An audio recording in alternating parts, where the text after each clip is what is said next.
nosso encontro oficialmente. Geomorfologia, né? Geomorfologia é aquela parte da geografia em que nós procuramos analisar a composição física da Terra. Tá? É a parte inicial da geografia física. É isso aí. Dom Pedro, não abri a apresentação. Parabéns, professor. Incompetência. Quanto que a incompetência custa para esse país, né? O custo Márcio, né, para o Brasil. Vamos ver aqui. Geografia, está aqui. Pronto. É a comida mais bonita por palmas, né? Olha lá, então nós temos aí introdução à geomorfologia. Deixa eu só colocar isso aqui, tirar esse monte de aba e voltar. Agora sim. Então, por gentileza, pessoal, eu pediria em nome de Jesus que vocês abrissem, em nome do apóstolo Nicolau, que vocês abrissem aí na página 317 do caderno 2, tá? Em que aparece o primeiro assunto ligado à geografia da natureza. E nesse primeiro assunto, a estrutura da Terra. Vejam, conforme a Terra foi resfriando, né, há milhões de anos, né? Primeiro a tal bola de fogo, depois o material mais pesado vai descendo, o material mais leve vai boiando e tal, acabaram se consolidando três grandes, a gente chama de fases, né? Três grandes regiões do planeta. Aquela em que nós estamos, que é a crosta terrestre, tá? A crosta terrestre é muito fininha, é a casca da maçã. Inclusive eu ia usar a maçã como exemplo aqui para a nossa aula, mas aí eu comi o exemplo, estava com fome, né? E essa crosta, por conta da sua velocidade de resfriamento e também os movimentos da Terra orográficos, né? Orogênicos, desculpa, e epirogênicos, ela tem profundidades, grossuras diferentes. Por exemplo, a crosta, o assoalho marinho, ele é mais fino do que o assoalho continental. Tá? Então, nós temos diferentes profundidades, diferentes altitudes. Tem os dobramentos, que agora estão aumentando ali, enquanto nós falamos, a Cordilheira dos Andes, que agora, enquanto nós estamos falando aqui, estão aumentando o Himalaia, né? Isso tudo vai se modificando. É uma modificação. Depois, nós temos uma outra região chamada astenosfera, né? Ou manto, tá? Que se divide em manto superior e manto inferior. O manto superior mais frio, próximo à crosta, e o manto inferior mais próximo ao núcleo. E lá no meio, o núcleo. Olha ele aqui, ó, tá? 31% da massa da Terra, então ele é pequeno, mas ele é muito denso, por conta até mesmo da pressão, tá? Responde a 31% da massa da Terra, né? Como eu falei, o núcleo externo, né? Ó, formado aí basicamente por níquel e ferro, todos os dois, né? 4.000 graus, e o núcleo sólido, cristalino, porque é a única forma que dá para fazer um arranjo, né, digamos assim, das moléculas, para poder resistir, é o cristalino, resistir a tanta pressão. 6.000 graus. Em contato com a nossa crosta, olha aqui, ó, 6.000 graus. Né? Em contato com a nossa crosta, nós temos uma massa super grande de lava, que é o manto externo, né? O manto externo é onde nós temos, através de dobramento, a formação de montanhas, o vulcanismo ativo, a formação de terremotos, enfim, tá? E o núcleo interno, né? O núcleo interno a 2.800 quilômetros de profundidade. Lembrando que há uma interação entre o núcleo interno e o núcleo externo através das correntes convectivas, né? Então, a lava do núcleo interno, que é quente, sobe. E a lava, que é mais fria do núcleo do manto, desculpa, externo, desce. E o que está aqui em cima dessa corrente convectiva, que aí na apostila mostra, né, a célula de convecção, é a crosta, de 6 a 40 quilômetros de espessura. Olha como eu falei, ó, a casquinha da maçã, 0,7% da massa do planeta, né? Tá certo? Então, a parte de cima, a nossa parte aqui onde nós estamos, silício e alumínio até 40 graus, e a parte de baixo, silício e magnésio, né?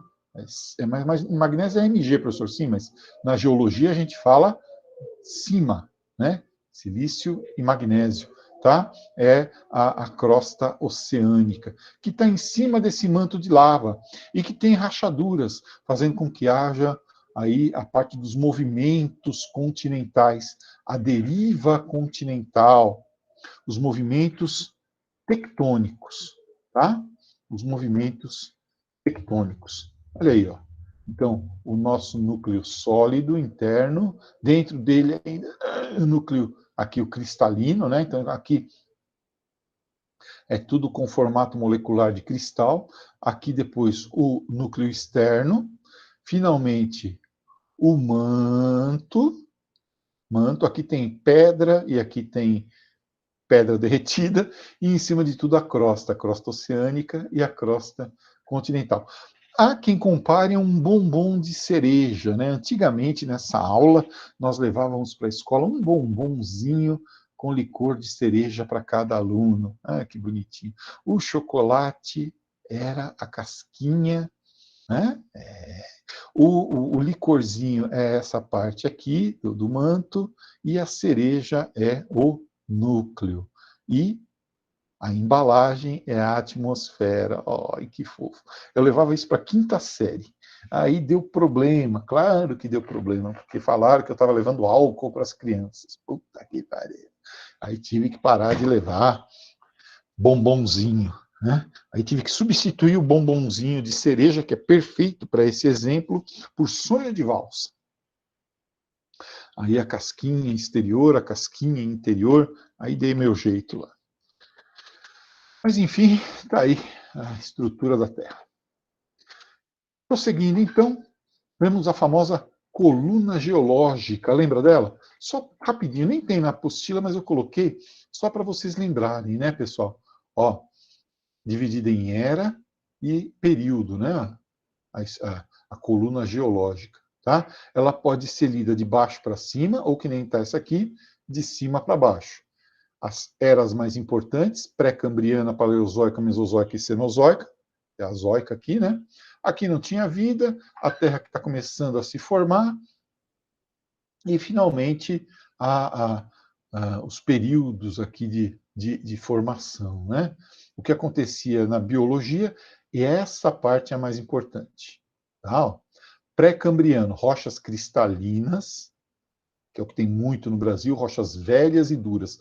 Então, quando a gente fala assim, na parte de geo, estrutura da Terra, a parte mais estrutural, né, da Terra, a parte interna lá, nós temos os escudos cristalinos e as bacias sedimentares. Ó. Então, os escudos cristalinos se formaram aqui no pré-cambriano, né? O relevo do Brasil, bastante antigo, né? É a famosa morfoestrutura e morfoescultura, que vem depois. Depois, no Paleozoico, ó, o carvão se formando no período Carbonífero e Permiano, nesses dois aqui, ó, tá? Então, bem no final dele. No Mesozoico, começa o petróleo formado em ambiente marinho. E no Cenozoico, finalmente, o surgimento do ser humano, tá? As cadeias montanhosas que ainda estão em movimento, né? Nos dias de hoje. Tá? Avançando mais um pouquinho, só para lembrar, tudo que é zoico é vida, A é negação. Tá? Protero, quer dizer, vida que você não poderia ver, né? No sentido de que ela ficava embaixo da terra, embaixo do mar. Paleo, antigo, tá? Quando os primeiros seres começam a sair do mar e ir para a terra. Mesozoico, esse período intermediário, do tempo dos dinossauros, né? E o Cenozoico, seno, a nossa vida, né? Bom, tá? Então, aqui, só para vocês saberem, ó, se numa linha do tempo cada milímetro vale 5.000 anos, numa linha de 1 quilômetro, uma linha do tempo de 1 quilômetro, cada milímetro valendo 5.000 anos. Não sei se vocês já foram lá no Parque Oriental, em Ribeirão, onde era o antigo camping, que agora vai se chamar Parque Luiz Carlos Greco, em homenagem ao nosso diretor, inclusive, claro, recentemente falecido. Lá no chão eles fizeram uma trilha e tentaram fazer uma linha do tempo lá, né? Não ficou muito bom, mas imagine uma linha do tempo ali, igual aquela, só que de 1 quilômetro, mais ou menos. Cada milímetro em 1 quilômetro, 5.000 anos, que é mais ou menos o tempo da nossa civilização. Então, das civilizações desde a Mesopotâmia, do Egito até hoje. Imagine uma linha do tempo de 5.000 anos, o último milímetro é a nossa civilização. Você vê como nós somos pequenininhos diante desse processo aí. Os últimos 500 anos, 1/10 de 1 milímetro. 1/10 de 1 milímetro. Tá? Meus irmãos, nós não somos nada na fila do pão da natureza e da evolução. Aí essa linha do tempo sendo, o homem passaria 6 milímetros apenas falando e desenhando para então inventar a escrita, né? Aí a evolução, tá? Os trilobitas aqui, no Proterozoico, né? Os primeiros seres que foram saindo da água para depois ir para a Terra, os anfíbios, né? Só para ter uma ideia, olha o tamanho do pré-cambriano, que é quando se formou aí o nosso país, né, basicamente, o nosso relevo, o relevo brasileiro, e as outras eras aqui, Paleozoico, Mesozoico, e olha o Cenozoico, a nossa era atual aqui, como ela é pequenininha em relação à nossa vida, tá? Então, aqui nós temos as grandes montanhas, né? As grandes montanhas do mundo, tá? Então, aqui nós temos os Andes e as Rochosas. O resto aqui são nomes regionais, Sierra Madre e tal. Na Europa, os Alpes, Apeninos, os Alpes na Suíça, Áustria, norte da Itália, uma parte da França, os Apeninos na Itália, os Pirineus entre França e Espanha, né? A cadeia montanhosa dos Pirineus, as montanhas ou cadeia dos Balcãs e os Cárpatos, tá? Terra do Drácula. Depois, essas aqui são danadas, né? Principalmente o Himalaia que está crescendo aí até hoje, Tian Shan, Stanovoi, lá na Rússia. Na África, a montanha Atlas e no leste, lá da África, na parte de baixo, a cadeia de Drakensberg, né, que tem nomes diferentes em cada momento lá. Esse pedaço aqui da apresentação se refere a formações rochosas. Vocês se lembram? O que são rochas? Agregados de minerais. Então, os minerais, sob determinadas condições de temperatura e pressão, se solidificam e formam as rochas. Esses minerais agregados em rochas se dividem em 3 grandes tipos: as rochas magmáticas, sedimentares e metamórficas, tá? Sendo que as rochas graníticas, né, ou vulcânicas, ou ígneas,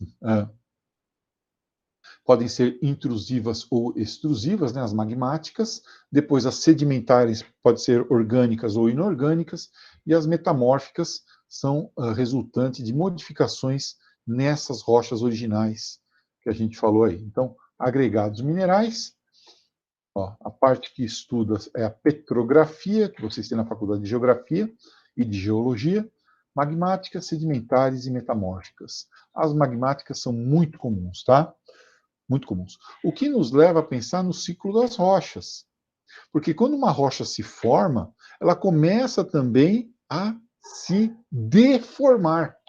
São os movimentos clásticos, né? Clásticos. Essa rocha ela vai se desmanchando, ela vai se desagregando. E aí, por agentes externos, aí ela é transportada pela gravidade. Vai embora. Aí, ela para em um certo lugar e começa a litificar. Ela deposita e litifica. Forma outra rocha, a rocha sedimentar. Se essa região original ou a da rocha sedimentar sofrerem alterações de pressão ou de temperatura, um processo de vulcanismo, por exemplo, eu tenho o metamorfismo acontecendo. Então, as rochas metamórficas formam-se por mudanças físicas em função de pressão ou temperatura em rochas magmáticas ou rochas sedimentares. As sedimentares se formam por deposição, transporte e litificação de rochas magmáticas ou metamórficas. E as magmáticas se formam por endurecimento do magma vulcânico. Dentro do vulcão, e elas já são expulsas sob a forma de rocha, ou fora do vulcão, quando elas são plutônicas, né, ou extrusivas. Tá? Então, tá aí, ó. Vão fazendo esse resfriamento. O resfriamento é lento, é intrusivo dentro da crosta, tá? O nosso granito, né? Vocês veem quanto vulcão já teve em Ribeirão Pires, né? O que tem de granito nessa cidade? Lâminas gigantes de granito. Sempre que eu vou ali dar minha caminhada, minha corridinha ridícula para a região ali da Pedreira, Santa Clara, eu olho ali na direção da Pedreira, vejo aquela lâmina enorme, fico pensando, já pensou quando tudo isso foi lava, né? E as rochas extrusivas, olha lá, rochas extrusivas como o basalto, que é, na sua desagregação, a origem de uma forma de solo extremamente fértil, que é a terra roxa. Tá? A terra roxa. Não esqueçam, basalto, terra roxa. Granito, que tem na rua, é rocha intrusiva. Depois, nós temos as sedimentares, né? Então, o sedimento vai fazendo com que haja mudanças, saída, transporte, litificação. Então, quando você olha aquela falésia enorme lá em Natal, né? Batida pelo mar, aquilo ali, ó, arenito, arenito. Então foi levada para outro lugar, os extratos ali, às vezes até de cores diferentes, né, que o pessoal usa para fazer artesanato e vender ali para turista, né? Coloca no vidrinho, faz o desenho com areinha colorida, arenito. Hoje em dia já nem fazem mais, hoje em dia eles pintam a areia e pronto, né? Bem, então podem ser, como eu falei, né, orgânicos e inorgânicos. Então, restos de animais formam calcário, né, uma rocha, ou inorgânico, que vai formar outros tipos de rocha, como o gneiss, por exemplo. Então, aquilo que eu acabei de falar, ó, pessoal, erosão, transporte, deposição. Acabou? Acabou. Então, a própria pressão da gravidade e a pressão do próprio peso do material transportado vai fazer com que ele se litifique. Olha aqui, ó. Serra da Capivara, o arenito nada mais é do que areia consolidada. A Serra da Capivara, lá no Piauí, que é onde nós temos grandes sítios arqueológicos pré-históricos brasileiros. Né? Muito bem. E as metamórficas são aquelas que sofrem alterações, né? São as magmáticas ou sedimentares, que já estavam formadas, sofreram pressão ou mudança de temperatura e acabaram formando aí, isso aqui, né? O metamorfismo, né? Tiveram alterações na sua forma, tá? Então, o gneiss formado a partir de mudanças no granito e o mármore, né? Formado a partir do calcário. E tem uma que nós temos em casa, que é a ardósia. ardósia, né? O pessoal às vezes tem em casa, em áreas externas assim, tem ardósia no quintal, também é uma rocha metamórfica. Bom, aqui, olhando a nossa distribuição, né? Nós temos, desculpa, nós temos grandes depósitos em bacias sedimentares, né? Temos um escudo cristalino gigantesco aqui, isso aqui é a nossa morfoestrutura, tá? Bacias sedimentares, escudos cristalinos, e aqui em cima um escudo mais recente, que é o escudo das Guianas, né? A nossa morfoestrutura. Em cima dessa morfoestrutura, como se fosse o alicerce da casa, é que vai sendo desenhado ali a morfoescultura. Vão surgindo montanhas, serras, vales, etc. Tá? Olha ele aqui. Ó. Então, o carvão mineral, que é uma rocha sedimentar orgânica. Né? O carvão e o petróleo. Tá? Carvão e petróleo, olha lá. Produzidos, então, o carvão pelo soterramento de florestas antigas em determinadas condições muito específicas de temperatura e pressão, geralmente em clima mais frio, e, finalmente, aqui o depósito carbonífero, a partir dos elementos vegetais que foram sendo soterrados. Passaram por um processo de maturação extremamente longo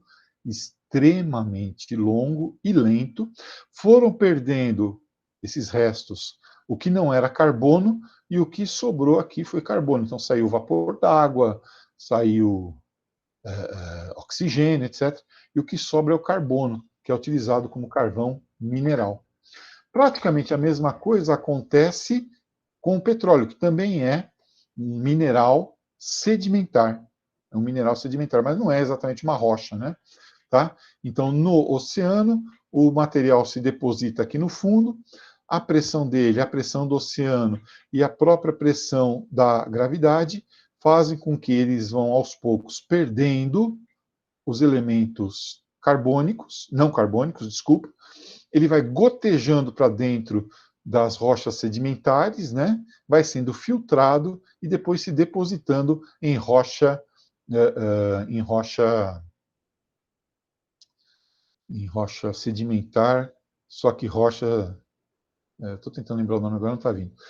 São as traps, né? São as armadilhas de rocha impermeável. Pronto. E aí ele fica lá depositado. Ele vai migrando pelas rochas sedimentares até cair na rocha impermeável, que segura ele lá, e aí você vai com a broca, esse material sob pressão, né, sai ali, e aí você pode utilizá-lo como combustível. Tá? Aqui eu coloquei os 4 graus, né? Vocês se lembram disso? De pureza do carvão, né? Do menos puro, a turfa, para o mais puro, o antracito. Lembrando que o Brasil não tem quase nada de carvão, nós somos grandes importadores de carvão mineral por conta das nossas condições geológicas, tá? Então, nós temos um pouquinho de lignito e um pouquinho de hulha, só. Né? O antracito é o mais puro, depois a hulha, que é o famoso carvão mineral, muito utilizado, inclusive, em siderurgia. O lignito é mais usado em termoelétricas e a turfa é o estágio inicial da formação carbonífera, tá? Os dois mais importantes, antracito e hulha. O petróleo, nós vivemos, talvez nós estejamos vivendo agora, pessoal, estertores da era do petróleo, né? Essa cúpula do clima que começou ontem, esse summit de ontem, que o Joe Biden, na hora que o Bolsonaro foi falar ontem, o Joe Biden se retirou da sala lá onde ele estava. Mas, enfim, isso não importa. O uso de energias não baseadas em combustíveis fósseis para diminuir as emissões de gás carbônico. Talvez vocês consigam ver isso.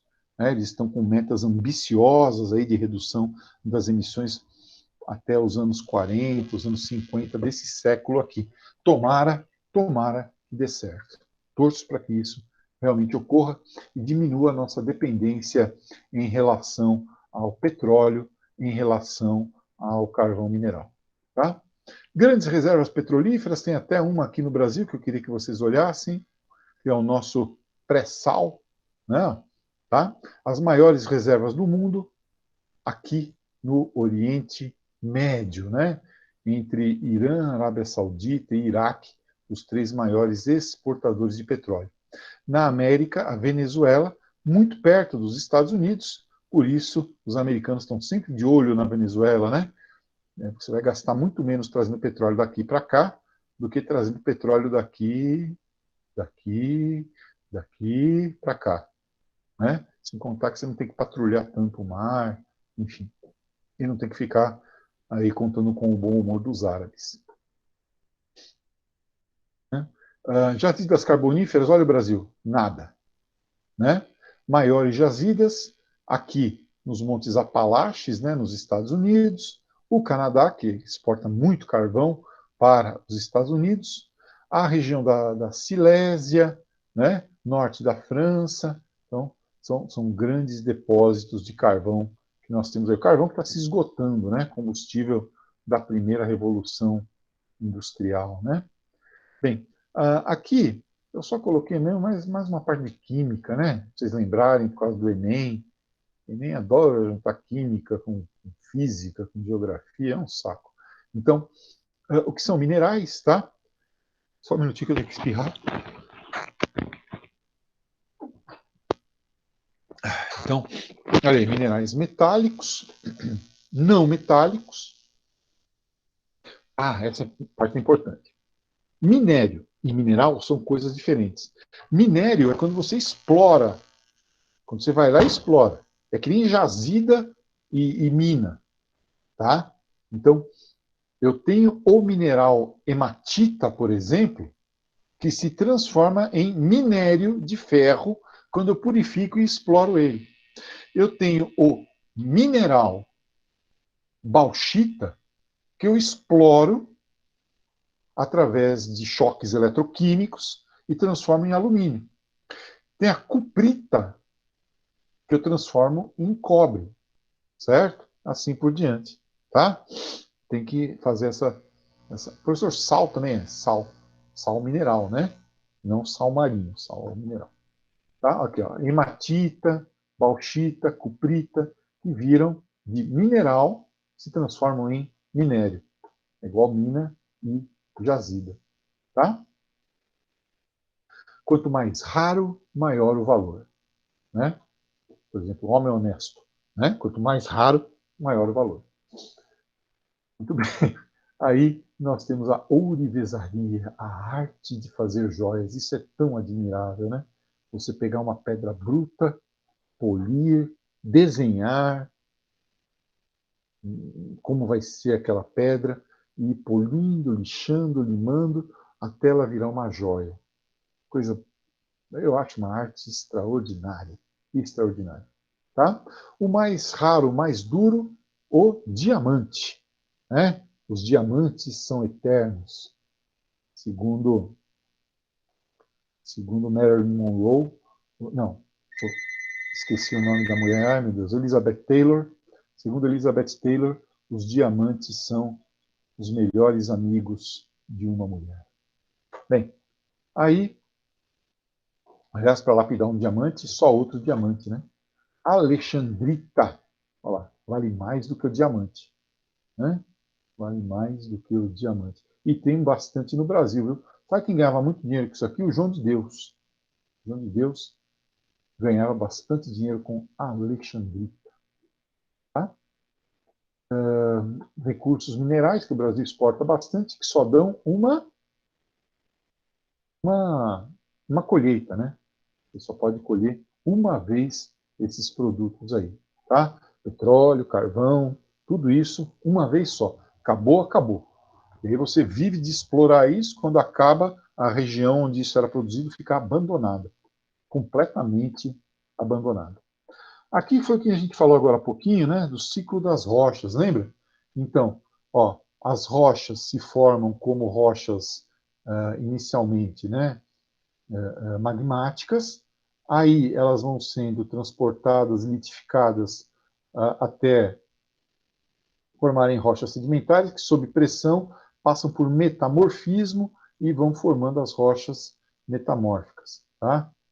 Então, tem sempre ciclo, né? Isso vai sempre se renovando, tá?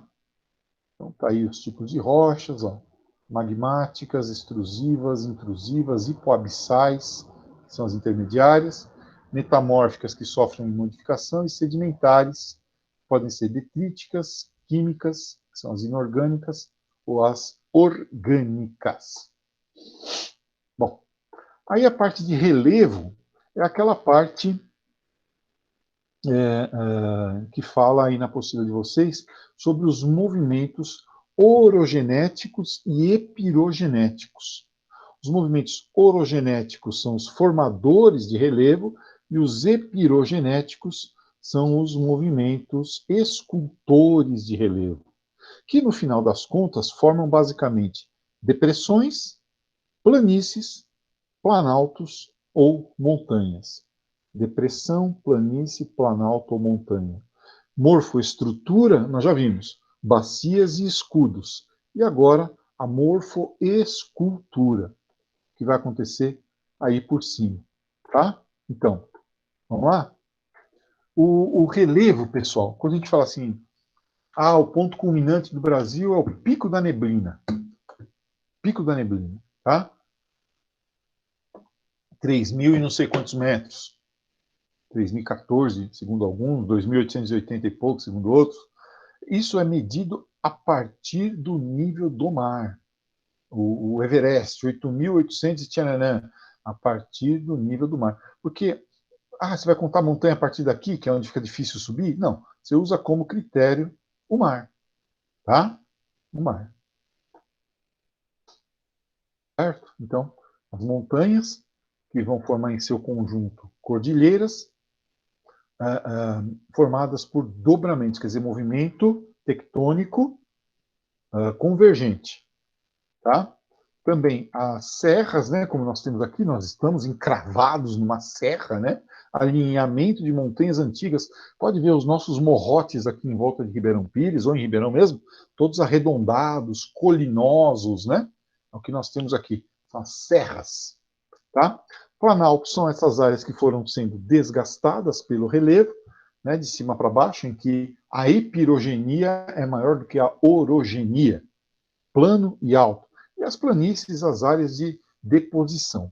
Escarpa, pessoal, são as áreas das encostas, né, dos morrotes ou das montanhas, certo? As planícies nas áreas de deposição, formadas pelos agentes externos, que vão transportando o material. E, finalmente, as depressões, áreas rebaixadas. Se ela for rebaixada em relação ao relevo do entorno, é uma depressão relativa. Se estiver abaixo do nível do mar, é uma depressão absoluta. Tá? Como a depressão do Mar Morto, por exemplo. Né? Então está aqui facinho, né? Área de deposição de material, planície. Relevo. O Ribeirão fica bem aqui. Assim. Relevo colinoso, arredondado, erodido, serras. Relevo ainda com o cume alto, né? Com o cume pontudo, com o cume apontando para cima, montanhas.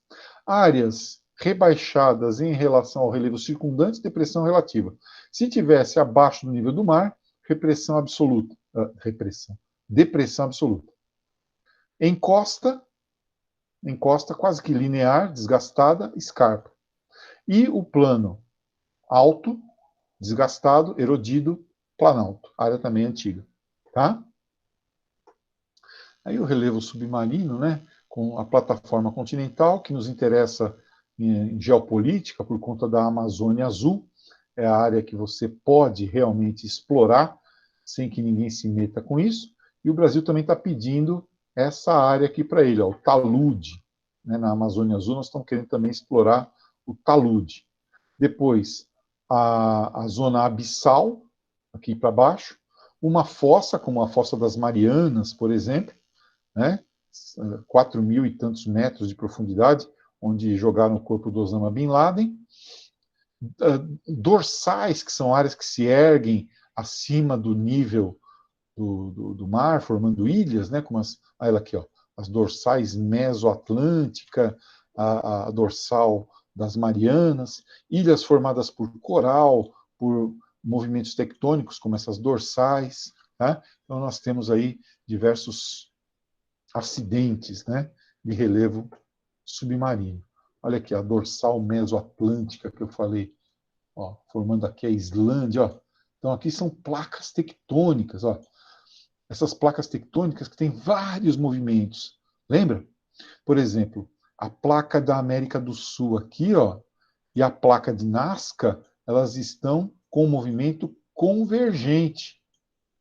Já a placa do Atlântico e essa placa da África, na América do Sul e da África, ó, elas estão com movimento divergente. E aí? E aí vai tendo vulcanismo submarino, que vai formando montanhas aqui, inclusive a própria Islândia. Né? A falha de San Andrés, aqui na Califórnia, que vai produzir o Big One, o super terremoto que vai acabar com a costa oeste dos Estados Unidos, né? E Deus quiser. Então, nós temos aí. Então, são esses acidentes. Olha o Japão, bem na borda de uma zona de encontro de placas tectônicas. Tá? Por isso que o Japão vive tendo terremotos, né? Ou mesmo o México vive tendo também terremotos. Muito bom. Que aula longa, né? Essa foi a parte introdutória à geomorfologia no dia de hoje. Última aula, estamos chegando a ela, temos aquela lição para vocês fazerem. Sempre tem uma liçãozinha na sexta-feira, né? Sempre tem um resuminho que é para eu poder dar visto depois. Então, tá aqui, né, pessoal? Ó, vamos para geografia, o resuminho de geografia dessa aula aí, tá? Da aula, da parte teórica, da aula número 8 de geografia. Então, deixa eu só achar a página exatamente aqui. Esse aqui, pronto. Já tinha, acho que, deixado aberto aqui. Não, claro que não. O que é isso aqui? História? Puta merda, não é nada disso. Fecha. Espera aí que eu estou procurando geografia, tá, gente? Fiquem tranquilos. Até 12h20 vocês não podem ter outro compromisso que não seja o estudo. Sim, sim, sim. Os pernilongos estão me rodeando. Acho que é bom eu ir tomar um banho. Muito bom. Agora sim. Ah, tá aqui. Eu tinha deixado separado, pô. Ó, gente, mandar para mim, tão logo vocês consigam mandar, por favor, o resumo dessa aula número 8. Tá? Ele começa aqui na página 328 e se prolonga docemente até... Mas tem muito desenho. Aqui, ó. Até a página 331, tá? Então, resumo para mim hoje, por favor, da página 328 a 331. Aproveitem essa última aula, façam e mandem para mim. Tá bom? Qualquer dúvida a respeito de qualquer assunto, eu estou à disposição. Bom final de semana. Aguardo a lição de vocês, tá? Da página 328 a 331 do caderno 2. Professor, até que horas, mais ou menos, para mandar? Até meio-dia, 12h20, 12h30. Pode ser? Beleza. Tá? Obrigado. Até a última aula aí. Tchau, tchau.